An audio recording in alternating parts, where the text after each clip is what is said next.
Bonjour à tous, bienvenue dans Smart Tech.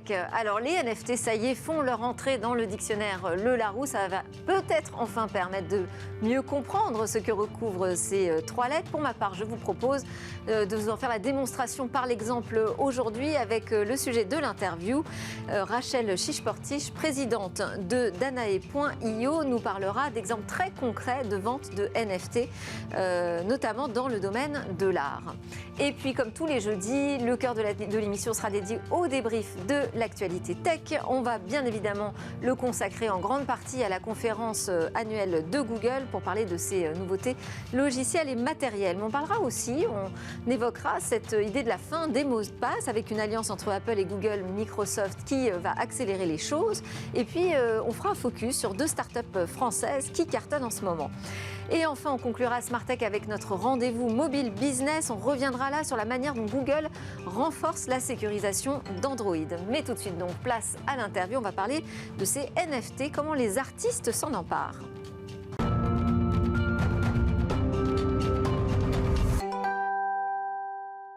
Alors, pour la première fois, un fonds photographique se lance dans la vente de NFT. Qu'est-ce que ça veut dire? Quel est l'intérêt? Eh bien, pour décrypter ce phénomène et ses enjeux autour des NFT, j'ai convié Rachel Chichportiche, présidente de Danae.io. Bonjour. Bonjour. Merci d'être avec nous. Vous êtes à la tête donc d'une agence de conseil spécialisée dans le Web3 et les NFT pour le marché de l'art. Déjà, première question, quelle est votre définition du Web3 ? Alors, le Web3, pour moi, pour revenir un peu à la genèse, le Web 1, c'était vraiment une dynamique d'information complètement statique et de transmission d'informations d'ordinateur à ordinateur. Le Web 2, on est sur une information plus dynamique, mais avec une centralisation au travers de grands acteurs comme les GAFAM. Et le Web 3, c'est l'évolution, en fait, une forme de retour au Web 1 avec une information plus, et surtout une donnée qui revient plus aux propriétaires de la donnée, donc avec une décentralisation totale en tout cas espérée, des acteurs et donc pour chacun la possibilité de gérer sa donnée et de ne plus passer par des acteurs centralisés. Alors moi je vais vous proposer une définition que j'ai lue hier soir dans un article d'Axel Mamoumani de Panda Dynasty Studio, que vous connaissez sans doute, qui travaille dans le métaverse, les NFT et ce Web3. Il dit le Web3 finalement c'est le Web plus la notion de propriété. Vous êtes d'accord avec ça? Oui, la notion de propriété et la notion de communauté aussi. Je pense que le Web3, c'est aussi la notion de communauté essentiellement parce que... Et justement, adapté au marché de l'art, qu'est-ce que ça change, l'arrivée de ces NFT? Alors, je pense que la communauté dans le marché de l'art, elle existe. C'est simplement une autre forme d'expression. C'est un nouveau pinceau pour les artistes et qui permet en fait à tout artiste... C'est pas un outil de création, le NFT? C'est un outil de création, absolument. C'est un outil de vente, de monétisation, de partage. Oui, le NFT en lui-même est un outil de création de valeur puisqu'il permet la vente d'un programme. Oui. Mais effectivement, à toutes les œuvres digitales et numériques par nature que sont depuis déjà très longtemps les photos, les vidéos et qui jusque-là avaient une difficulté d'appropriation puisque finalement elles pouvaient être copiées et c'était un peu compliqué de gérer l'authenticité et la certification de la propriété. Cette évolution technologique permet de manière très systématique et automatique de pouvoir attester de la propriété d'une œuvre numérique. Et alors, quand vous parlez d'un nouveau pinceau, on va essayer d'aller un petit peu plus loin. Donc là, il y a un événement qui se prépare, dont oui. Vous êtes un des acteurs. C'est on va dire une création artistique qui se base sur un fond photographique là, bien traditionnel, oui. Celui de Roger Violet. Et on a un artiste qui s'appelle 13 bis, qui lui n'a jamais travaillé dans le numérique jusqu'ici. Non. Et qui va s'approprier, enfin qui est en train, j'imagine ça y est, il a terminé son travail, j'espère pour lui, s'approprier ce fond photographique pour faire des collages numériques qui vont s'animer même, ou pas d'ailleurs, dans un monde virtuel. Exactement. Un métaverse. Alors, en réalité, donc le fond photographique... Donc là, ce qu'on voit, ce sont effectivement les œuvres l'œuvre de 13 Bis. Donc 13 Bis est un artiste qui à la base est un artiste qui est issu du monde de l'art traditionnel, mais qui a aussi évolué vers le street art. Et c'est au gré d'œuvres qui ont été faites dans le 20e, que le fonds photographique Roger Velay a rencontré cet artiste.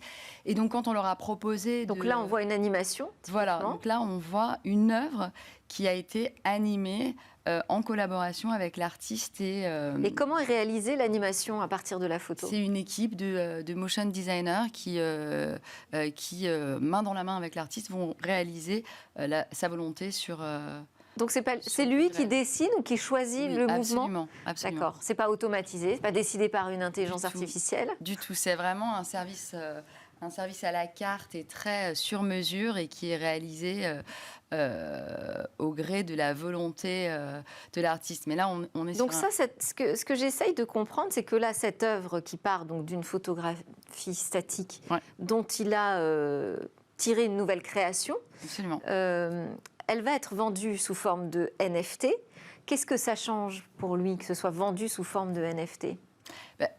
Par rapport au fait d'être vendu sous forme, ça change pas grand-chose. La seule chose, c'est que c'est une œuvre qui, physiquement, en réalité... C'est-à-dire qu'elle n'aurait pas pu exister physiquement. Ne peut pas être présentée physiquement sans une... Sauf à travers un écran, dans une salle d'exposition, par exemple. Oui, tout à fait. Mais l'appropriation et en fait la vente réelle, c'est cette innovation technologique qui va permettre en fait la vente et la réalité de la propriété pour l'acquéreur de cette œuvre numérique avec une animation. Et pour l'artiste, de savoir que ça va être justement une création qui va pouvoir être vendue de manière numérique, avec une propriété finalement qu'on peut partager, parce que là, on est en train de la regarder ensemble. Et on pourra la regarder encore après, même après son acquisition sous forme de NFT. Il y a une différence entre la propriété et la diffusion. C'est ça. Et là où aussi cette innovation technologique est importante pour les artistes, c'est qu'il y a le premier marché, c'est-à-dire la vente du NFT qui aura lieu donc, le 18 mai prochain, sur Danae.io, et ensuite il y aura toutes les ventes sur le marché secondaire, c'est-à-dire que la revente ensuite par les acquéreurs des NFT qui vont être vendus la semaine prochaine sera faite au fil du temps, au fil de l'eau, mais l'artiste sera toujours rémunéré parce que la blockchain permet en fait cette rémunération de l'artiste en toute transparence à chaque transfert de propriété.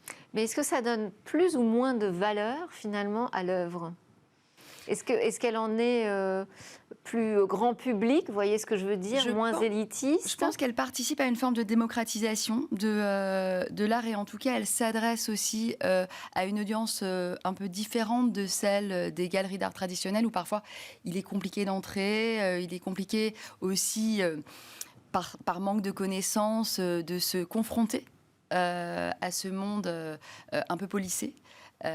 Donc oui, ça permet de aussi, et vraiment nous, c'est notre sujet, de vraiment pouvoir réaliser cette médiation culturelle aussi vis-à-vis de différents publics. Mais alors, si on parle argent, ça vaut combien une œuvre comme ça ? Alors, forme de NFT. Elles seront vendues à entre 280 et 400 €. Et il y en a une qui sera à un prix plus élevé parce qu'elle sera beaucoup plus sophistiquée. Mais voilà, l'idée, et surtout, là, on respecte la volonté de l'artiste, c'est vraiment de rester dans des prix qui soient abordables. Et sur la fixation du prix, c'est vraiment... le souhait de l'artiste qui va primer. Parce que là, c'est un tout nouveau marché, ce marché de l'art sous forme de NFT. Pour l'instant, il n'y a pas vraiment de grille de prix, parce qu'on a vu des tarifs absolument délirants, notamment de l'autre côté de l'Atlantique. Oui. Comment est-ce qu'on se base sur la valeur d'une œuvre numérique ? Déjà, ça, c'était une question, mais alors d'une œuvre numérique sous forme de NFT, c'est-à-dire qui apporte en plus un titre de propriété ? Un marché, c'est toujours la rencontre de l'offre et de la demande. Et sur ce marché des artistes du monde de l'art traditionnel et de la rencontre avec leur public et peut-être d'autres publics, Nous, on peut donner une information sur l'existant, sur ce qui se fait sur le marché, et en même temps, c'est à l'artiste de dire mais moi mes œuvres, typiquement cet artiste 13 bis souhaitait vraiment garder un prix accessible, donc on a respecté son souhait. On pense qu'on aurait pu les vendre beaucoup plus cher. Est-ce que ça peut dépendre du cours du Bitcoin, par exemple? Parce que là, on a vu le Bitcoin s'effondrer, on voit la grande plateforme Coinbase en grande difficulté en bourse, avec un plongeon spectaculaire. Est-ce que ça joue sur la valeur d'une œuvre sous forme de NFT? Ça joue oui et non. Effectivement, les crypto-monnaies et le Bitcoin aujourd'hui, de toute façon, on est dans un domaine de volatilité pure. La réponse à la question, est-ce qu'il y a une valeur intrinsèque du Bitcoin et une bulle ou seulement une bulle, aujourd'hui, on ne l'a pas, et peut-être que ce qui se passe actuellement nous donnera cette réponse. Il n'en reste pas moins que la blockchain, c'est quand même une technologie qui révolutionne beaucoup de secteurs de l'économie et pas simplement l'art. Et à ce titre, voilà, la valeur d'une œuvre reste la valeur d'une œuvre. La chute du Bitcoin ne veut pas dire que c'est la fin des crypto-monnaies ou des NFT, encore moins. Merci beaucoup, on n'a pas le temps d'aller plus loin. Merci Rachel Chiche-Portis, présidente de Danae.io. Je précise que la vente de ces collages numériques de l'artiste 13 bis se fera le 18 mai à 20h. Exactement. Merci beaucoup. C'est l'heure de notre débrief. On continue avec l'actu.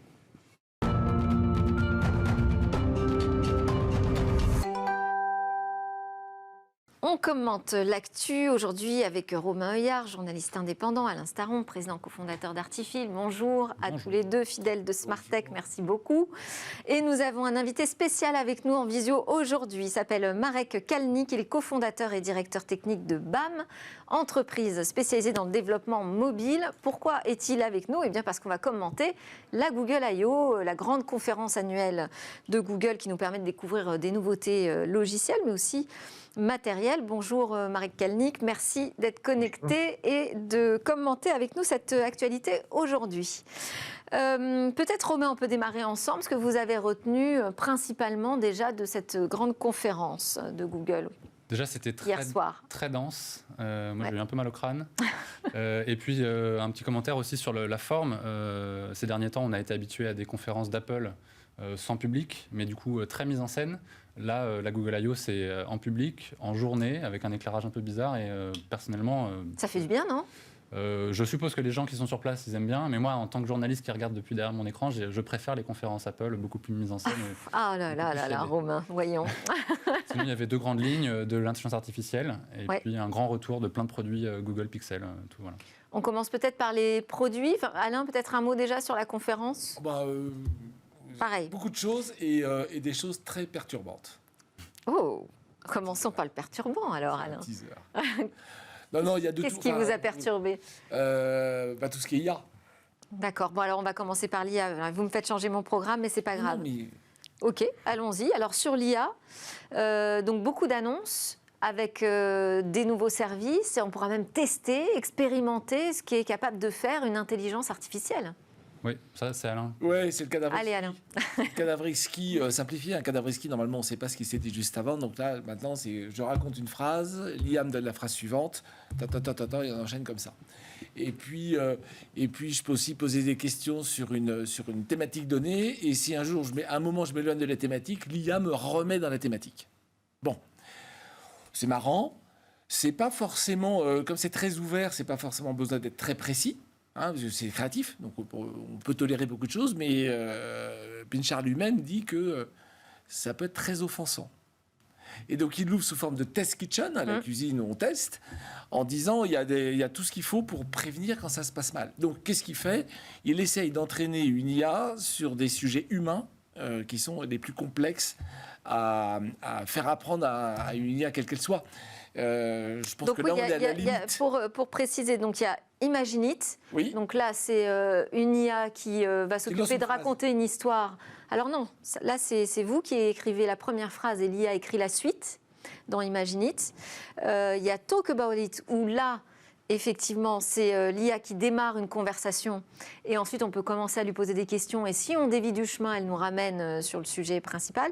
Et il y a List It, où là, en fait...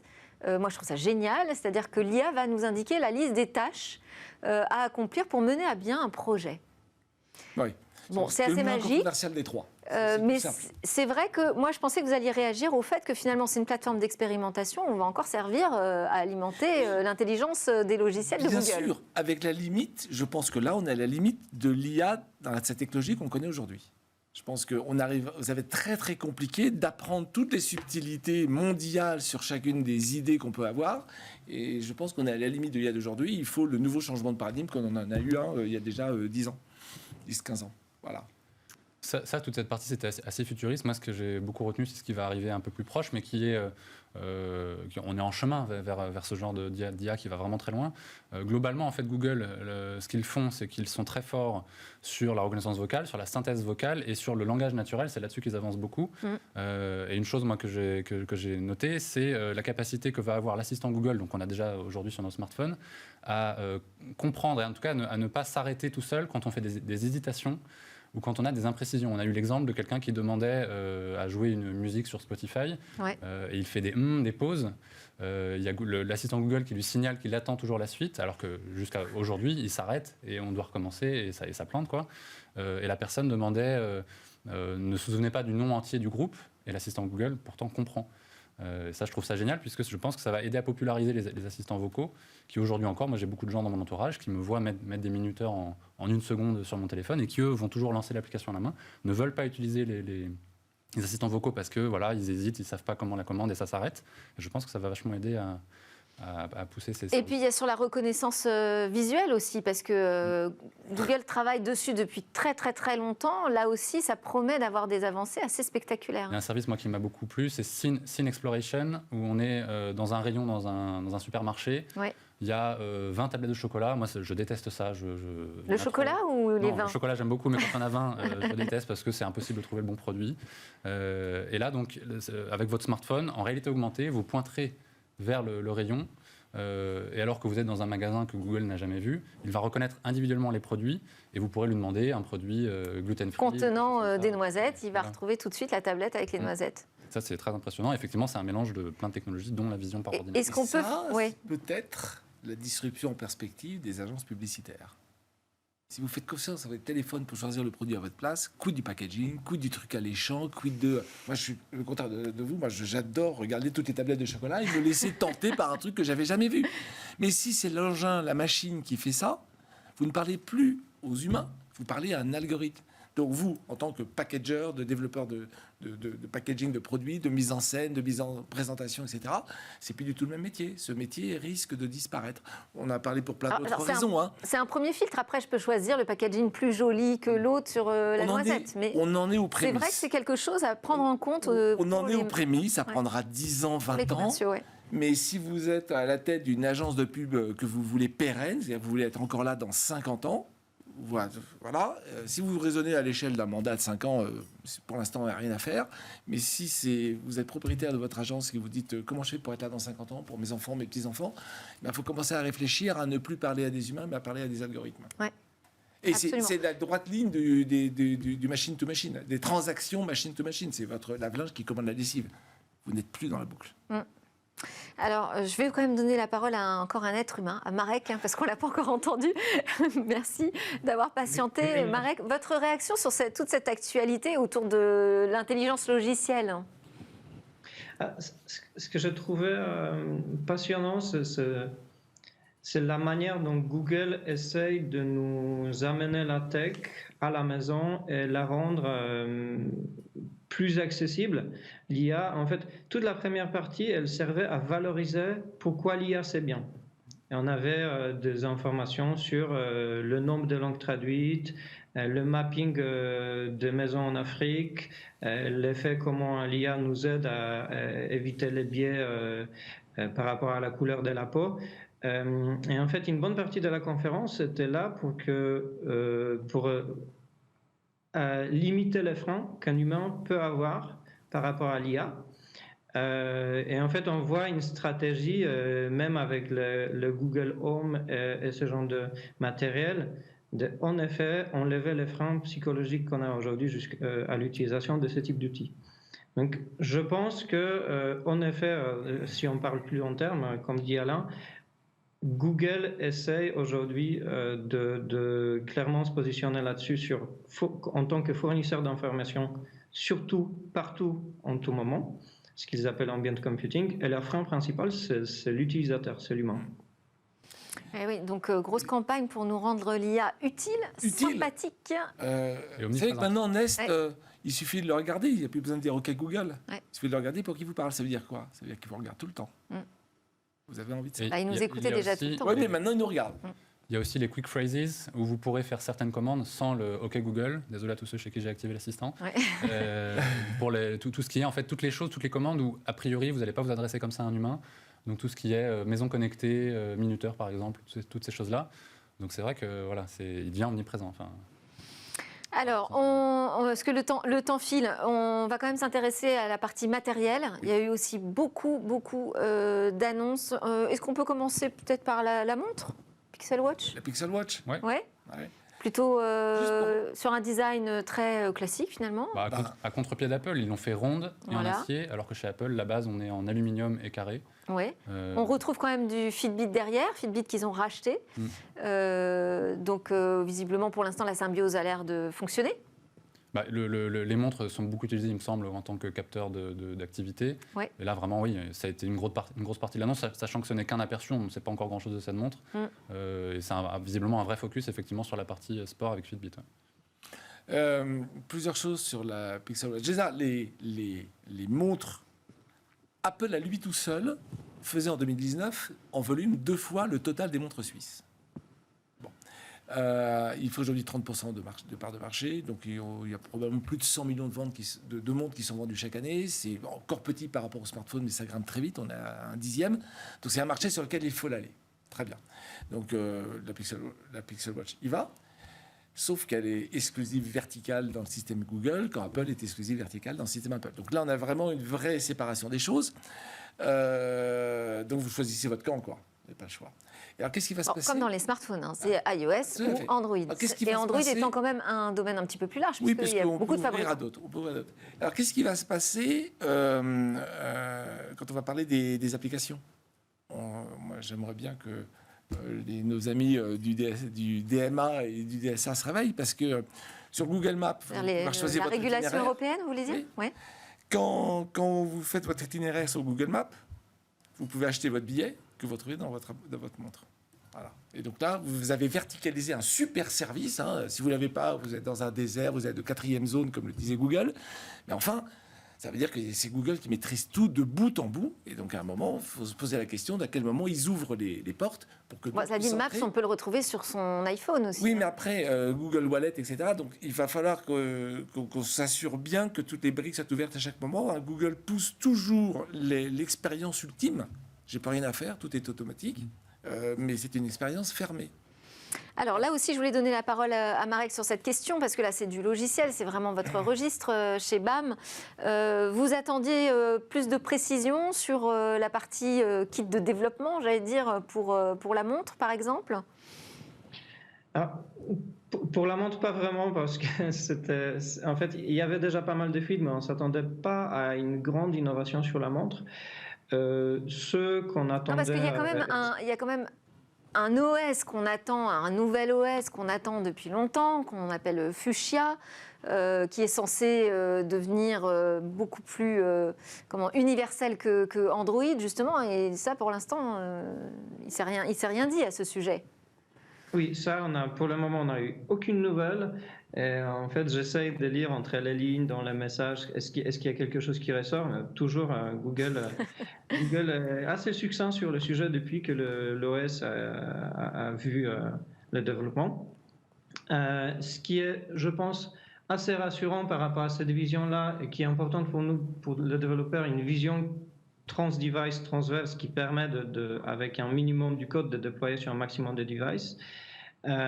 C'est l'inclusion et le focus sur les tablettes. Donc en fait, cette conférence, c'était aussi une conférence où Google a essayé un peu pousser les tablettes, ce qui va avoir potentiellement un impact sur les téléphones pliables dans l'écosystème. Donc, on voit que Google est en train d'explorer plus de devices et essaye de les inclure mieux et intégrer mieux dans l'écosystème. Si, excusez-moi, juste, je vous coupe encore une deuxième fois, on n'aura pas le même OS pour la tablette et pour le téléphone pliable, justement. On n'aura pas la même OS, mais on voit les explorations et c'est l'exploration qui compte pour nous. Donc, peut-être, et j'espère dans quelques années, on aura le OS uniforme sur tous les devices qui nous permettra de déployer tout. Pour le moment, on est en attente. Il y a aussi les annonces Flutter, Flutter 3 avec une meilleure... donc Flutter, c'est un framework de développement dans l'écosystème Google et multi-device qui permet aussi de faire des applications iOS. Et les annonces par rapport au desktop, Windows, macOS, etc., elles sont importantes pour nous dans cette vision d'un outil pour toutes les plateformes. Alors, c'est vrai que là, Google voit très très large en matière de développement de matériel. Peut-être un mot sur la tablette, mais très rapidement. La tablette, en fait, ils annoncent qu'ils vont en relancer une en 2023. Pixel tablette. Et clairement, on ne sait rien pour le moment à ce sujet. On l'a juste aperçu. Et on nous dit juste, n'achetez pas d'iPad, on revient avec une tablette Android. Ouais, bon, voilà, on verra si on a envie d'attendre. Moi, je ne suis pas sûre. Côté smartphone, on y va. C'est quand même l'annonce principale. Alors, il y a eu une vraie annonce, le Pixel 6a, qui est donc une version un peu plus économique du Pixel 6 qui est sorti il y a quelques temps, qui est donc un smartphone à $450. Je ne crois pas qu'on ait encore les tarifs en euros. Moi, j'avais 459 €. Voilà. Donc plutôt milieu de gamme, avec la même puce Google Tensor que dans les Pixel 6 tout court. Donc de l'IA, de la 5G, donc assez performant. Et ça sort le 28 juillet et je pense que les consommateurs en France sont pas très friands de la marque Google Pixel, mais je pense que ça peut faire un carton. C'est un bon produit, je pense. Oui, parce qu'en fait, c'est un produit avec un Android pur, finalement. C'est l'expérience Google à 100%. C'est l'intérêt pour moi des Google Pixel. C'est vraiment, on a tout l'univers Google. Et on est sur du moyenne gamme quand même à ce prix-là. Maintenant, c'est très étendu le marché du smartphone, donc oui, c'est plutôt milieu de gamme. Et est-ce que le service jusqu'ici est plutôt de bonne facture? Sur les pixels. La série des A a toujours été une bonne gamme. Ouais. Et donc là, on retrouve aussi 2 appareils photo avec toutes les fonctions géniales, la fonction qui permet d'effacer quelque chose dans l'arrière-plan. Ils nous ont montré une nouvelle fonction aussi qui permet d'atténuer la couleur d'un objet qui serait trop coloré, qui détournerait le regard du sujet principal qui peuvent être les personnages à l'image. Donc un produit assez sympa, je pense.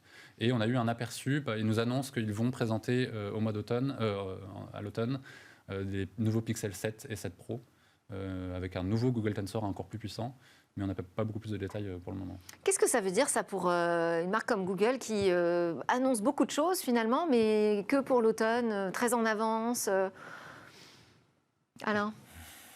C'est original, il n'y a aucune culture du secret finalement? Il y a du retard. Il faut occuper le terrain. Il faut occuper le terrain et si on n'est pas prêt, il faut quand même occuper le terrain. J'y vois aussi là un contre-pied à Apple. Faire faire des annonces avant qu'Apple le fasse, c'est ça? Pas seulement ça, mais c'est que Apple, si vous leur parlez d'un produit sur lequel il y a eu plein de fuites, une semaine avant l'événement, ils vont continuer à vous répondre ça n'existe pas. Oui. Là, Google, au contraire, il y a des fuites, ils les assument et voilà, ils préparent. C'est ça qui est un peu étonnant. Mais à l'inverse, la force d'Apple, c'est vous présente le produit, vous l'achetez 2 jours après. C'est vrai. Voilà, belle expérience utilisateur. C'est un choix de communication. Une réaction, Marek, sur le Pixel 6a et les pixels de manière générale? Le Pixel 6a, on a posé la question tout à l'heure, est-ce que c'est un téléphone moyenne gamme? Le Pixel, c'est en général une marque de téléphone qui offre un très bon rapport qualité-prix. Donc c'est toujours quelque chose d'intéressant. Et pour nous, les développeurs, je pense que ce qui est plus intéressant, c'est toutes les annonces Android qui viennent avec, et toutes les options de sécurité, toutes les options de ce qui se passe à l'intérieur, plus que le téléphone en soi, même si moi personnellement, je suis utilisateur de Pixel depuis longtemps et je l'apprécie. Alors, c'est vrai que sur la partie sécurité, on va peut-être se le garder pour après vous, puisque on a une chronique qui sera dédiée à la sécurisation d'Android. Mais c'est vrai qu'il y a plein de petites fonctionnalités aussi qui étaient très sympas.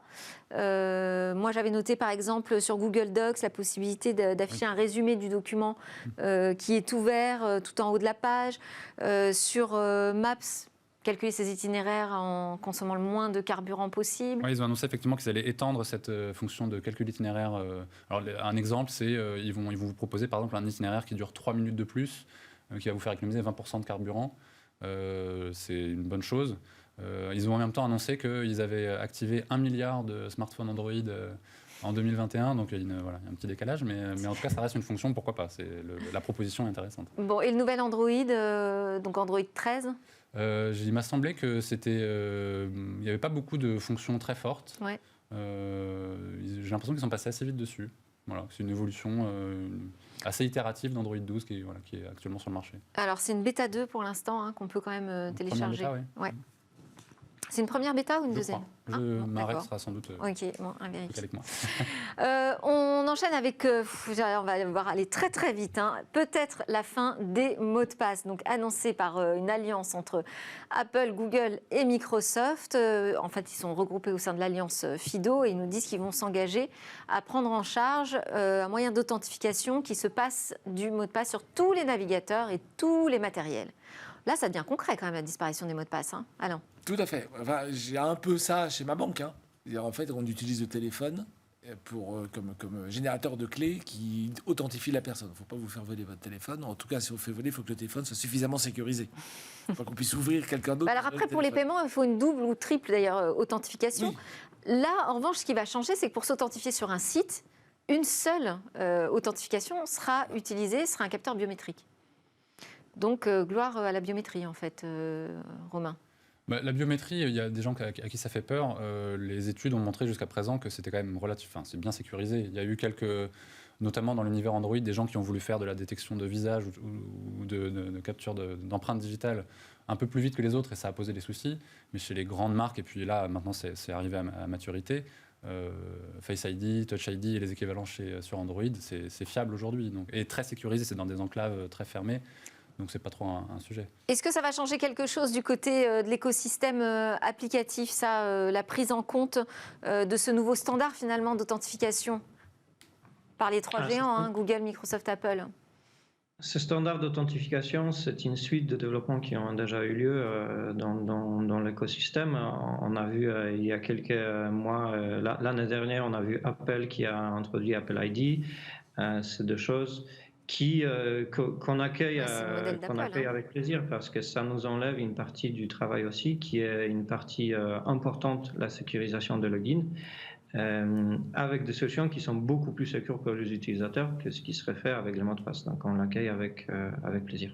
Bon, eh bien, on n'aura pas le temps de commenter les deux autres actus que j'avais mises au menu. Deux startups françaises géniales qui cartonnent. On a BeReal, c'est un nouveau réseau social. Visiblement, même les ados américains sont fans. Un réseau social français dont les Américains sont fans, c'est quand même un scoop. BeReal, j'ai pas le temps de vous passer une petite vidéo, mais enfin, en gros, c'est quand même un concept très original. On reçoit une notification chaque jour, mais on ne sait pas à quelle heure, on ne sait pas quand, et on a 2 minutes pour se prendre en photo. Donc, l'idée, c'est de se montrer dans sa vraie vie. Et puis, levée de fonds significative pour Kinetix, 11 millions de dollars. C'est une start-up parisienne, elle, qui développe une technologie qui est assez cruciale pour l'avenir dans les métaverses demain, en tout cas, pour la création 3D. Merci beaucoup à tous les trois pour vos commentaires sur l'actu et en particulier sur la Google I.O. Marek Kelnik, cofondateur et directeur technique de BAM, Romain Heuillard, journaliste indépendant, et Alain Staron, président cofondateur d'Artifil. Merci, Delphine. Continue dans Smart Tech après la pause. On va parler de la sécurisation, là, pour le coup, de Google.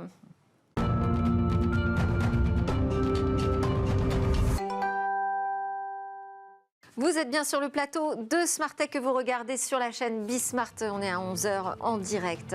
C'est la deuxième partie et la dernière partie de l'émission qui démarre avec notre rendez-vous mobile business et Jérôme Bouteiller, fondateur d'Écran Mobile, qui s'est couché très tard hier soir pour nous, en tout cas pour suivre surtout la keynote d'introduction de Google I.O., son événement annuel. Bonjour Jérôme. Bonjour Delphine. Alors on va parler plus précisément, je le disais tout à l'heure, de comment Google renforce la sécurisation d'Android.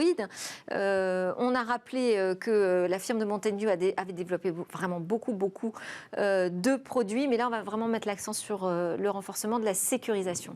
Oui, tout à fait. Alors, en tout cas, oui, effectivement, hier soir, il y avait cette conférence Google I.O. C'était un peu le retour en présentiel des équipes de Google, avec une conférence qui est un peu l'équivalent de la WWDC d'Apple qui aura lieu dans quelques semaines. Alors, vous avez déjà parlé de toutes les nouveautés, j'imagine, matérielles. On a vu les nouveaux smartphones, Pixel.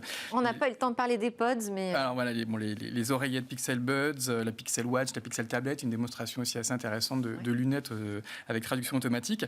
Mais au-delà de ces nouveautés matérielles, évidemment, cet événement est essentiellement consacré à l'écosystème logiciel de Google et à son logiciel star Android, désormais en version 13. Oui, alors justement, c'est le sujet qu'on vous a conservé, ça. Qu'est-ce que vous avez retenu d'Android 13 ? Alors, pour les nouveautés, d'abord, Android 13 va s'inscrire dans la continuité d'Android 12 et de son interface matérielle U, inaugurée l'année dernière, avec quelques innovations en matière de personnalisation. J'en cite une au hasard, la capacité de changer la langue d'une seule application sans changer la totalité du système d'exploitation. Mais le gros des nouveautés, on en a parlé, c'est évidemment la sécurisation d'Android.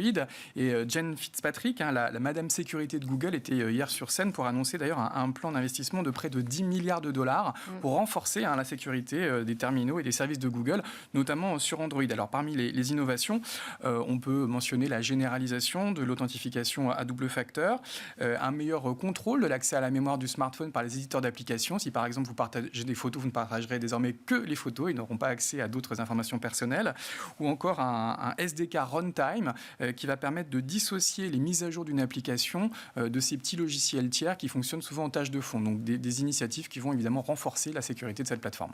Sécurité, et aussi il y a eu tout un volet sur la vie privée. Oui, également avec pas mal d'initiatives. On peut citer le chiffrement de bout en bout des solutions de messaging de Google Message ou du RCS.